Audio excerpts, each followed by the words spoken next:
Now, this photo I'm holding right here was given to me. I don't know if you can see this, but yeah, let me focus it right here. Was given to me by this woman before she died. These are her two children right there. They're still alive in Lusaka. It was given to me in 2017 before she died, and today I just remembered her, and I want to share with you how or where exactly she gave me this photo and why.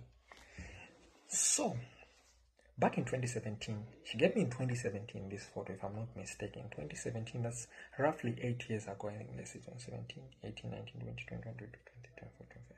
Yeah, roughly 8 years ago. Now, in 2017, I wasn't yet in college. I didn't have a job. I was moving up and down, trying to find, maybe a job or school. That is what I was just, busy doing. Then, during that time, I used to make sure, like any time of the week, I used to go to hospitals and volunteer. Now, not volunteer as a nurse or something like that. No, I used to go in there to clean the wards, just to go there and sweep the wards, mop, spread the bed of patients, and wash the patients' maybe plates and whatever, and all that. I didn't have money, I didn't have a job or something like that, but any little monies that I used to hoard, most of the time, I would say 80% of the time, I would go up the streets and maybe buy some fruits or vegetables and just go in the when I go to volunteer, I would distribute it to the patients there. Or sometimes if it's just little money, I'll just go and give to the patient whom I see that, okay, this one really doesn't have anything, and I'll just give everything to that person. So that is what I used to love to do. So I did this for all the years. I think from 2016, 2015, 2016, all the time. I used to do that. And so they never used to deny me access in any of the wards. I used to go in all the wards. I remember I did that in UTH at the cancer ward. I used to go into the cancer ward, do the same thing. And they used to allow me. Now one day, I was staying in Mutendere. Kablonga, because it was Kablonga, and then just you walk by is Mutendere market, so it was Kablonga, Mutendere, somewhere there. I was staying with my elder sister and my lovely niece Nzala Maitua. So one time I was walking, going back home. It was in the afternoons, and as I'm walking, something in my heart just told me, "Hey, look up." It was as though I'm talking to myself, right? So look up. So I looked, and there was like a poster like on top, and it was written Mother Teresa Charity Organization, something like that. Just there, it's Mother Teresa. So something told me, go inside.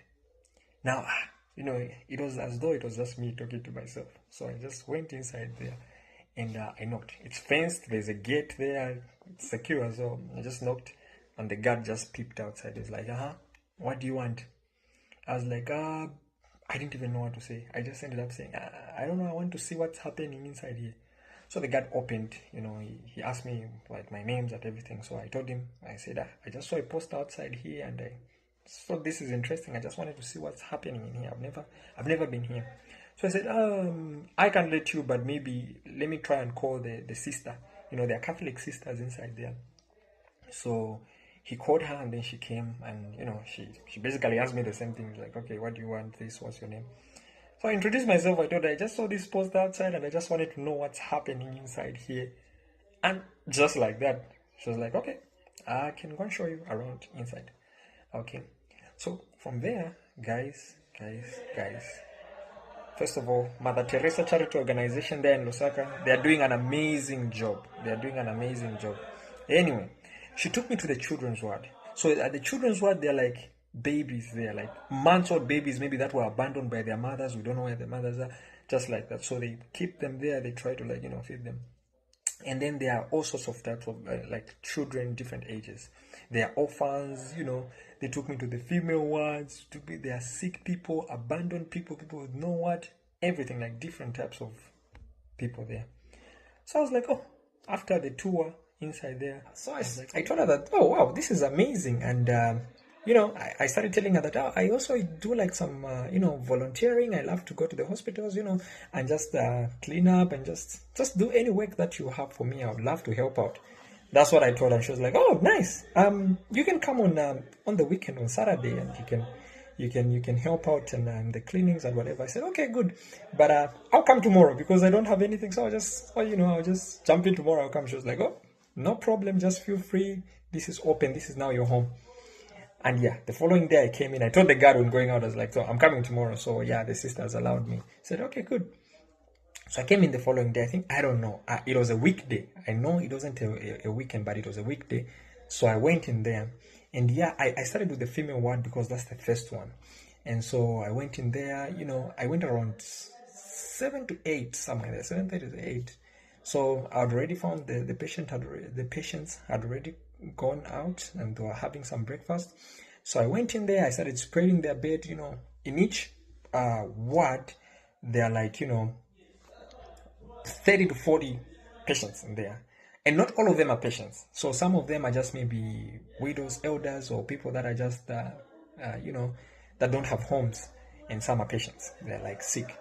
So I would go there. I start spreading their bed. I would clean up the entire ward, mop and everything. So they gave me everything, the instruments, to do that, to do the work. Then after that, I started washing their blankets, their blankets and also their clothes with my hands. And they gave me soap and everything. After that, I cleaned their ablution blocks and everything. So I used to do that, and I went also to the male ward. I did the same thing.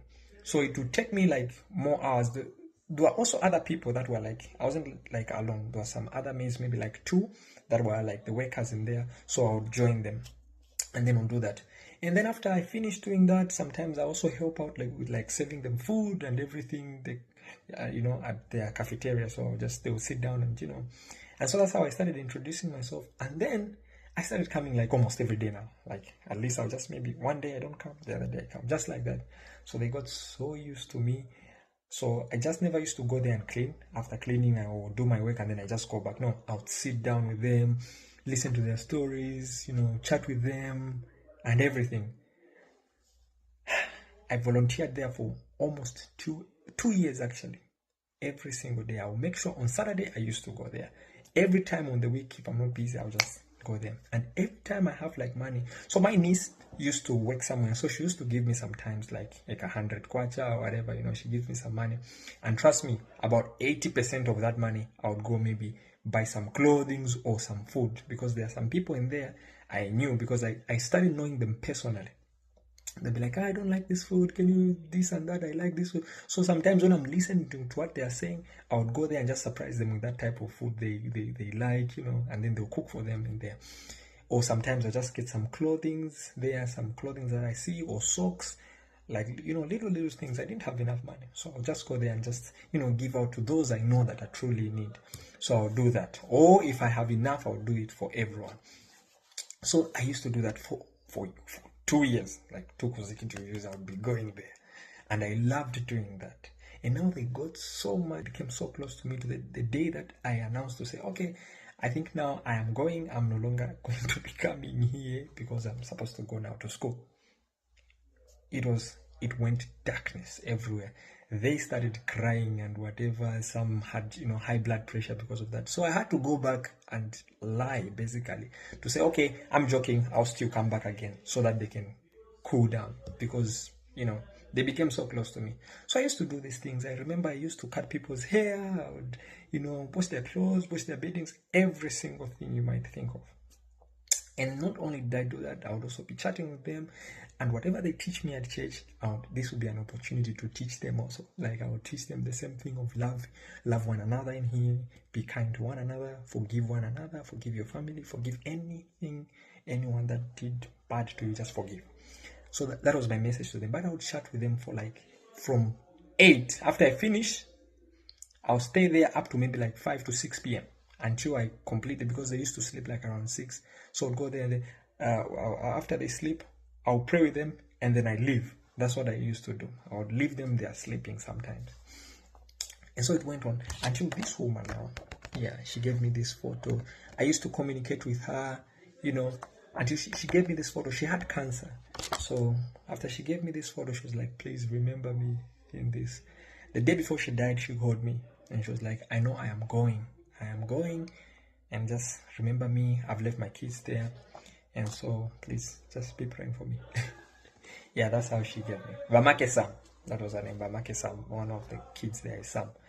So, yeah. Now, here's where the final thing is.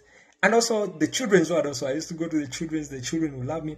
And this is the photo of them. They just, when they see me there, they'll just jump on top of me. I was just like their mini father, mini parent there, They were very, I would play with them sometimes, like football, we'll play, I'll be with them, we'll sing. Sometimes when they're eating, I'll be there, share with them a story, just a simple story.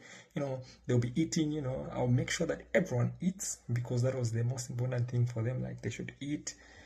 I'll just teach them basic, simple stuff, like maybe love one another, be kind, obey the sisters in here, and obey everyone. That is what my message was for them. So guys, now listen. Everyone is gonna die, and you're never gonna take whatever you have to the grave. So, and this is what I've discovered, the most important thing is that be good to everyone. The way you make people feel, just be good. Okay, love one another, just forgive. Because look, whether you don't forgive or you forgive, in fact, if you don't forgive, then you won't be forgiven also. So just forgive, love, and just try to be good to everyone, not just those who love you, but even those that don't love you. Not just those who hate you, even those that hate you. Just love them, all of them. And I think this is the biggest message ever in this world, is just be good. Just love. I am not the perfect example, so I'm just giving you what was been given from foundation. Yeah, so please do that. I think I've shared what I wanted to share. Thank you.